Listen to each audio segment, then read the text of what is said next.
Hello everyone. Today in this lecture we discuss about data reduction. तो शुरू करते हैं डेटा रिडक्शन की डेफिनेशन से.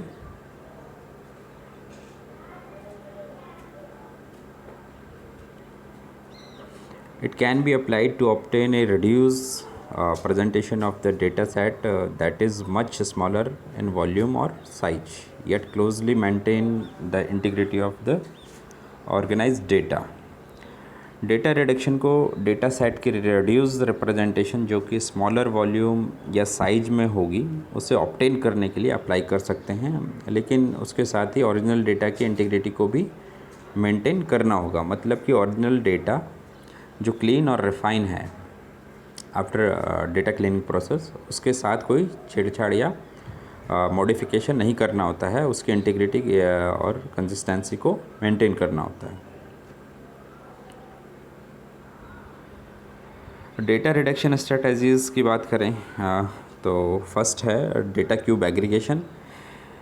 इसमें हम डेटा क्यूब के डेटा को दूसरी क्यूब में क्लब करते हैं. मतलब एक डेटा क्यूब को दूसरी डेटा क्यूब के साथ में क्लब करते हैं. इसे हम एग्रीगेशन कहते हैं या एग्रीगेट करते हैं. जैसे किसी ऑर्गेनाइजेशन का क्वार्टरली सेल्स का डेटा हो, उसे हम एनुअल सेल में एग्रीगेट करें. जैसे किसी कंपनी की सेल का डेटा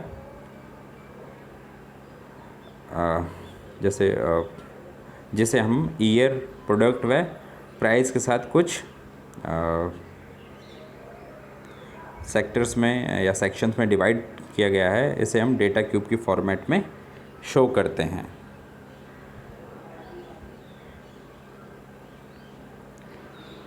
एट्रीब्यूट सबसेट सिलेक्शन, इसे हम दो पॉइंट में डिवाइड करके समझ सकते हैं, एक फॉरवर्ड सिलेक्शन और बैकवर्ड सिलेक्शन.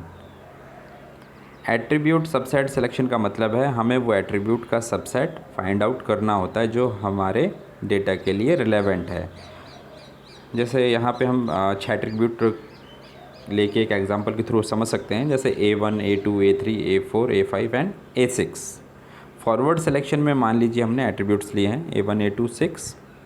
इसी तरह से बैकवर्ड सिलेक्शन में भी A1 से A6 तक 6 एट्रीब्यूट लिए हैं. फॉरवर्ड सिलेक्शन में इनिशियली जो डेटा सेट है वो एम्प्टी है. अब हम क्या करेंगे कि A1 से A6 में से कौन सा एट्रीब्यूट रिलेवेंट लगता है. मान लीजिए कि A1 रिलेवेंट है तो उसे डेटा सेट में स्टोर कर लेंगे.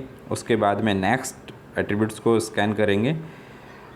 जैसे मान लीजिए कि A4 है तो A4 को वहाँ डेटा सेट में ले लेंगे. इस तरह से हमें A1 और A4 इन सभी एट्रीब्यूट्स को कंपेयर करेंगे. उनमें से जो भी रिलेवेंट होगा उसे सबसेट में सेलेक्ट कर लेंगे. इसी तरह अगर बैकवर्ड सिलेक्शन को देखें तो हमारे पास A1 से A6 एट्रीब्यूट हैं. तो अब बैकवर्ड सिलेक्शन में हम फॉरवर्ड सिलेक्शन की रिवर्स प्रोसेस करेंगे. मतलब कि जो रिलेवेंट नहीं लगता है उन्हें पहले ले लेंगे. सभी एट्रीब्यूट को सबसेट में लेंगे, फिर फर्दर उसे रिड्यूस करेंगे ताकि हमें मोस्ट रिलेवेंट डेटा सेट मिल सके. डायमेंशनलिटी रिडक्शन की बात करें तो it applies so as to maintain a reduce और compress representation of original data. That means data को कंप्रेस करना है. इट इंक्लूड्स, इसमें दो टर्म हैं, लॉसलेस और लॉसी. इसमें हम डेटा को रिड्यूस या कहें कि कंप्रेस करते हैं by the reducing the dimensions of the cube. Lossless की बात करें तो जब कंप्रेस डेटा को वापस से उसकी ओरिजिनल फॉर्मेट में अनकम्प्रेस करेंगे तो उसमें किसी भी तरह का लॉस नहीं होना चाहिए. जब डेटा कंप्रेस होने से पहले जैसा रहा हो वैसा ही वो हमें अनकम्प्रेसिंग के बाद में मिलना चाहिए without any kind of loss.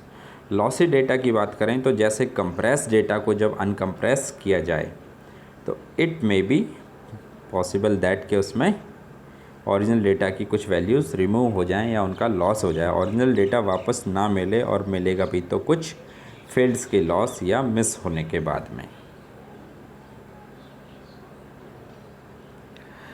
Data compression में जैसे है स्ट्रिंग कंप्रेशन है, ऑडियो वीडियो फाइल्स के कंप्रेशन है, रिग्रेशन है और बहुत सारी टर्म्स हैं इसमें. उनके थ्रू डेटा को कंप्रेस किया जा सकता है। न्यूमेरिसिटी रिडक्शन, इसमें हम ओरिजिनल डेटा को किसी अल्टरनेट डेटा के साथ में इंटरचेंज करते हैं, जैसे एक फॉर्मेट से दूसरी फॉर्मेट में, वेयर डेटा आर रिप्लेस्ड और इंटरचेंज बाय द अल्टरनेटिव और स्मॉलर डेटा रिप्रेजेंटेशन।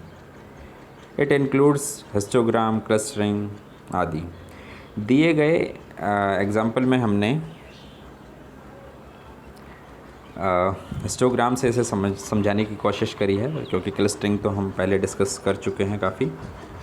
इसमें हमने क्लास इंटरवल्स लिए हैं, जैसे बुक सेलिंग के, और उनकी फ्रीक्वेंसी ली कि कितने नंबर ऑफ़ बुक्स सेल हुई हैं, इस तरह से समझाने की कोशिश करिए। जो रेंज है वो 10 to 20 में 15 है, 20 to 30, 30 to 40 रेस्पेक्टिवली।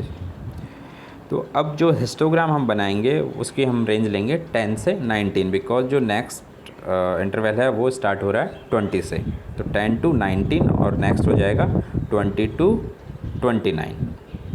तो इस फॉर्मेट को हम कन्वर्ट करेंगे हिस्टोग्राम में।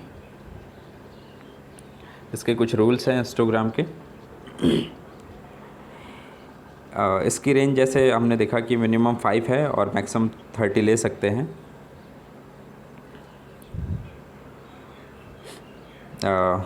This is the histogram with respect to the class interval and frequency.